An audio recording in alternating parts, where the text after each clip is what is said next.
the British Chamber of Commerce in Taipei's podcast, hosted by me, Steve Parker. This is a series that brings a fresh perspective to leadership, motivation, and how to succeed by talking to a diverse range of CEOs, business managers, and world-class talent. We also offer some personal tips to help you in your career. Each episode aims to provide a snapshot into the life and philosophy of some of Taiwan's most successful leaders, and to find out more about why leadership matters. This week, we're super lucky to have Mick Stanley. He's VP and General Manager for GlaxoSmithKline, GSK as we call them. It's a world-class pharmaceutical company. They provide innovative products in three primary areas. We'll talk more to Mick about this later on, but basically across pharmaceuticals, vaccines, and consumer healthcare. He's from the US. He's worked in a number of GSK branches around the world, both in the United States and in Europe. And now we're very, very lucky to have him here in Taiwan. He's worked for GSK for 15 years. He's a leader, man of some standing. He studied business, he studied international marketing, and he's been in a leading position in GSK for a number of years now. We're really looking forward to talking to him. Welcome, Mick. Welcome, Steve. Thanks for having me. Very good to talk to you in the chamber today. So we usually start in these leadership conversations just by kind of getting a little bit about you and your background. Is there a process that you go through, you build yourself into the kind of the working mode of a morning? Great. Yeah, good question. It's evolved over time. I think probably as I've matured. I'm at my best when I get up early, go exercise, kind of clear your head. I do enjoy the commute in because it kind of like separates you from home into work, which is obviously something that we've all had to manage with these lockdowns, right? Because there is no dividing line between work and home. But that was going to be my question. This whole thing about the world of work changing. I mean, you're talking about the commute and the change and development. You don't have that at the moment for a lot of companies don't do that now. Yeah, no. And at GSK, we have a program. It's not a program, but one of our, I think, values is we really want people to be able to work when they want, where they want, and it's under an umbrella called Performance with Choice, which is basically, everybody's got different lives and different things going on, and we all know that work should be number two for them, right? Because they've got a family, they've got other things they need to take care of. I think if people can be who they naturally are when they do show up at work, they're at their best. You can do some small things even in that environment, kind of do that to separate yourself from home and work, which I still do. I think this is a really interesting point. This point about, and I love the philosophy, the work from where you want. Is that work when you want, where you want, right? Where you want, when you want, right? Where you want, when you want. It's a really interesting philosophy. It tends to be, I think, early managers, people who haven't led for a long time, are afraid of not knowing what people are doing. How do you deal with the paranoia of a manager who doesn't know what his people are doing? As you lead people, you definitely go through a maturity in doing it. So you generally start when you're first a leader, you're probably leading a small number of people, and you're their direct manager, right? There's not another level down. The first thing you do is you because you don't have that experience, you do naturally don't trust people as much as you should. Part of it's because you don't trust yourself, right, as a leader. So that confidence of leading people isn't there, and it takes a bit of time. So it's really, really important when you do have somebody that you're putting into a leadership position that they've got really good support. I've made, in January, we put 15 people that were emerging talent into brand new roles. All of them stretch roles, things they've never done before. Because the philosophy before I got here was that we want people to be 100% ready before we put them into the next role. So that means 3 years here, 3 years here, 3 years here, and then you do that. And mine is like, if you're 70% right and you show really good potential and you consistently perform, let's just take the risk and push them. But when you do that, you've got to have the right support structure in place. They've got to have a really good manager to be able to coach them around some of those insecurities that they might have. And what you want to look for is their judgment, right? And as a manager, as a leader, especially first line, and this is true second or third or fourth line, is you're always observing and listening to their how they make decisions, the actions they take, when they make a mistake, how do they react? And then you can, as a leader, you can pinpoint at the end of the day, if you don't have great leaders that have really good value and really good judgment, you can be the absolute best GM or president or whatever, you won't succeed. So surrounding yourself by those people are important. I really like these ideas you're talking about, the trust and the approval, because I think, as someone myself, I've recently taken over a new company, and the drilling them down all the way through to find out what people do is, as you put it, you have to trust yourself in order to be able to trust the people that are around you. As a leader, one of the hardest things to do. And I've always had this theory that people get angry. And they only get angry because actually they're unsure of themselves. So if you're challenging people on what they're doing, that's great. But this idea of placing your trust, giving approval. But yeah, I think, as you said, you put these things in place. You have to trust people. People have to make the judgment. You can't tell people what to do. You're a manager, right? You don't know what everybody does. You've been in several states in the US, you've been in other places, and you're now in Taiwan. Do you find that there is a cultural difference between the way you manage, other people manage, and the way people need to be managed? Oh, yeah. There's definitely. I mean, there's similarities that connect the world, that we're probably much smaller than we think, but there are some cultural differences. And I mean, you've worked in Europe, but I mean, Europe's got a lot of differences. And U.S. to Europe to Asia, really just a huge spectrum, I think, of differences. So if I go back to like the U.S. versus here in Taiwan, and by the way, I think there's plus and minuses to this. So in both places, I'll give you an example when my kids were in school in the U.S. They go to school and they're really little memorization. It's more the teacher wants them to learn the strategy. They want the students to challenge the teacher. That's what, they're rewarded for that. Here you do not challenge the teacher. The philosophy is different.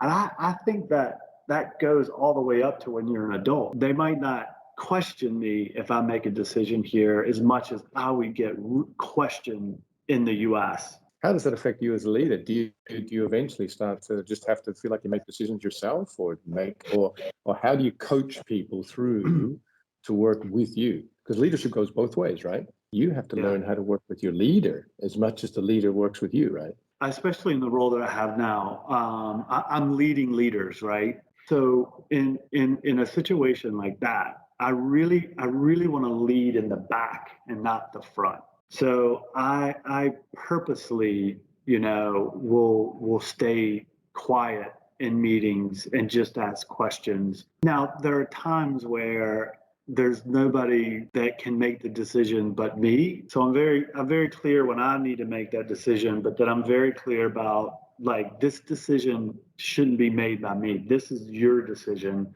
I'm just going to be here to almost spar with you to make sure that you end up with the best possible situation. I don't want you to judge a plan that you put together or a presentation that you deliver. I don't want you to judge yourself that it has to be perfect. Perfection, let's get perfection removed.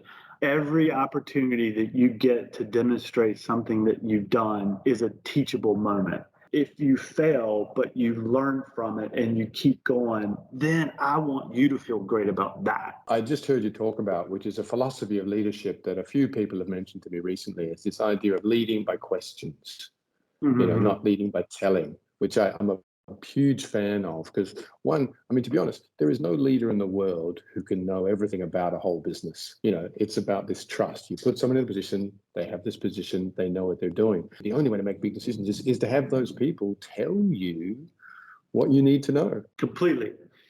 And especially in a role like the role of a general manager, where we've got 4 different business units.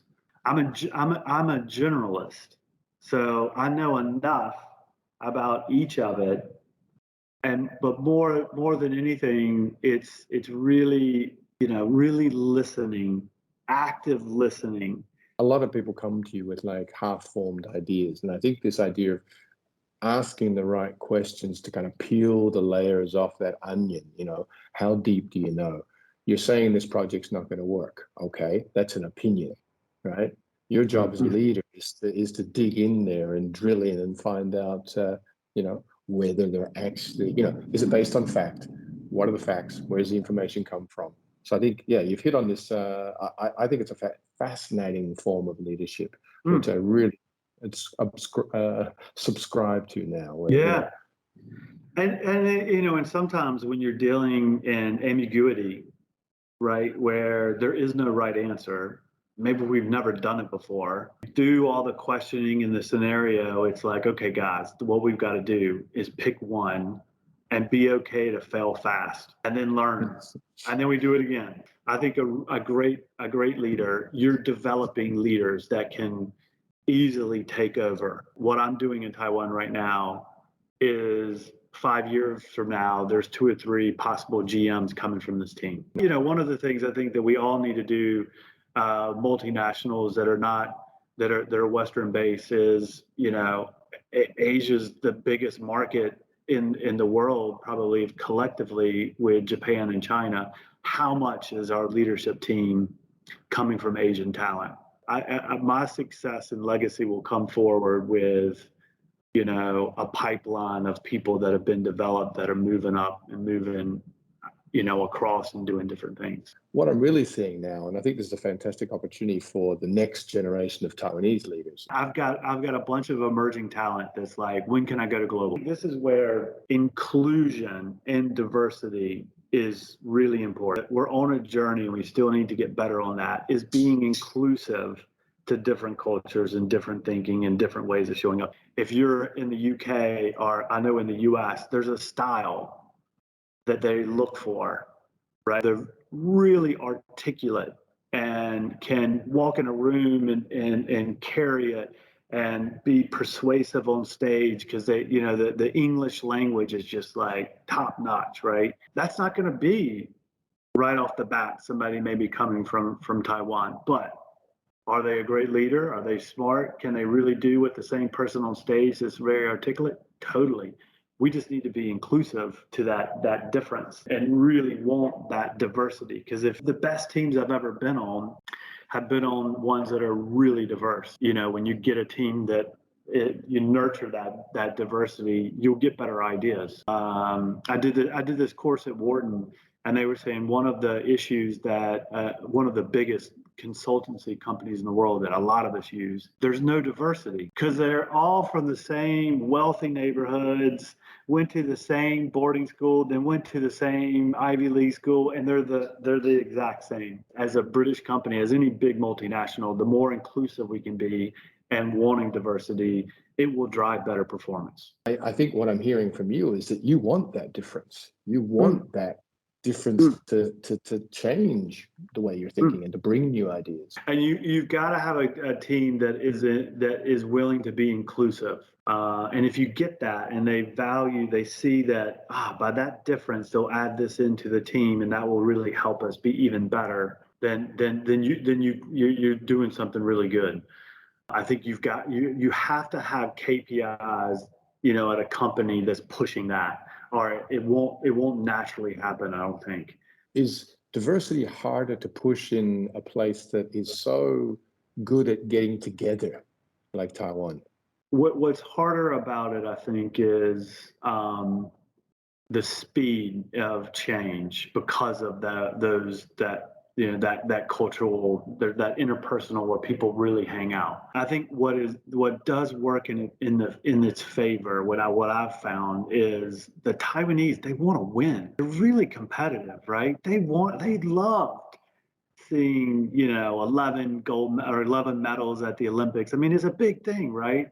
So when they understand that, hey, if you want to win, if you really want to win, like the more diverse we are, and bringing in really good talent from outside to kind of shake things up will only make us better. They start to see it. I see they get it because they do want to win. I think finding that element that would motivate them to accept it is key. I guess a lot of the world is kind of like that now, where, leading. I mean, there's a point. You work in a company.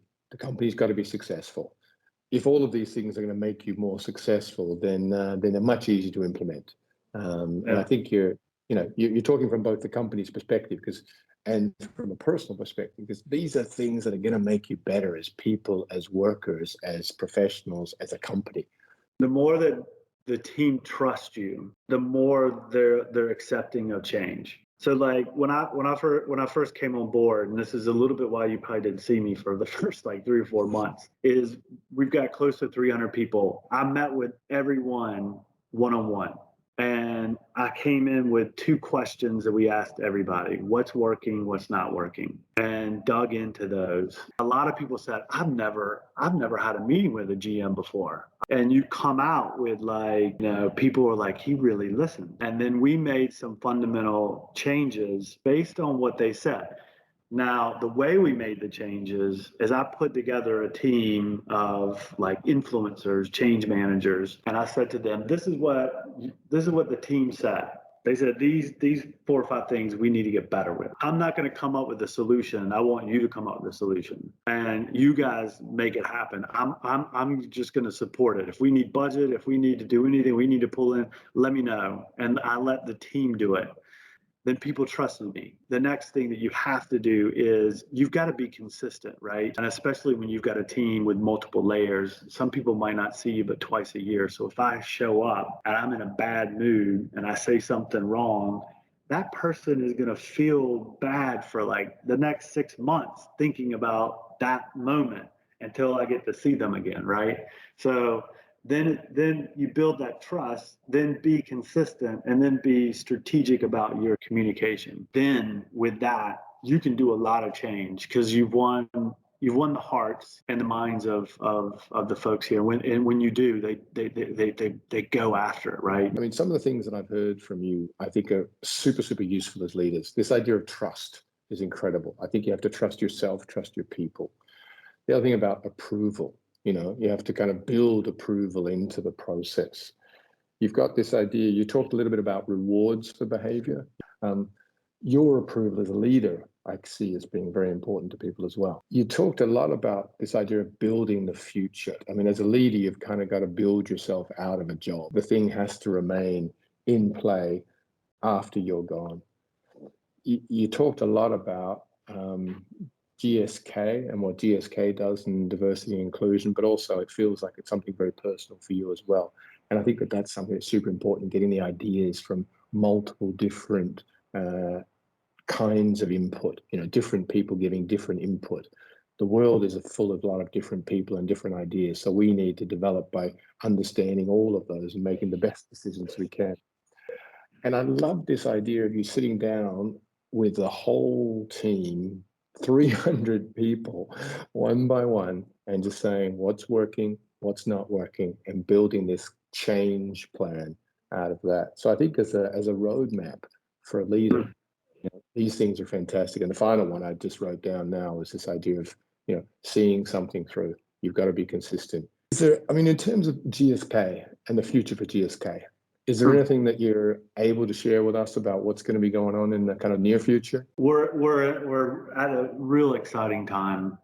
If you look at where we're spending our money on R&D, it's on immunology, it's on genetics, it's on infectious disease. So you're thinking cell therapy, genetics, you're going immunotherapy, and vaccines are going to be critical. I think what the pandemic has proved is that science needs to get ahead of disease with platforms like vaccination, which is prevention, and treatment that can solve for it. And COVID is a perfect example of that. Getting vaccine and treatments available as fast as possible so the pandemic can end and be endemic and we can live a normal life. We need to do that on multiple different diseases. And that, I think, to me, is really the exciting place that we're going to be moving as a company. They're in the UK. We're building. It will be the largest scientific, center in all of Europe.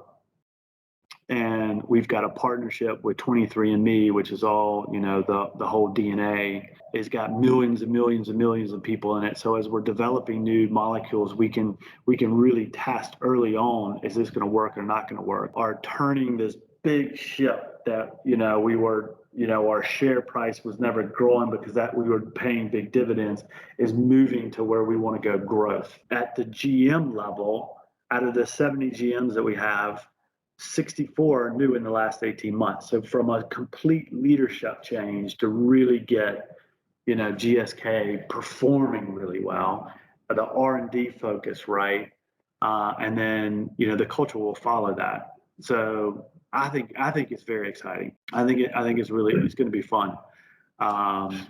So I think the future is probably the best, but the best is yet to come for GSK. I want to thank you for taking your time out today to spend some of it with us. Yeah, you got it. Thanks, Steve, for the invitation, and happy to be able to spend time with you guys. You can listen to this podcast on the ICRT website, Apple Podcasts, Spotify, or wherever you get your podcasts. Just search for the British Chamber of Commerce in Taipei. You can also check out our social media. We're on Facebook, Instagram, LinkedIn, Twitter, or you can head to our website, bcctaipei.com. We'll see you next time on Leadership Matters.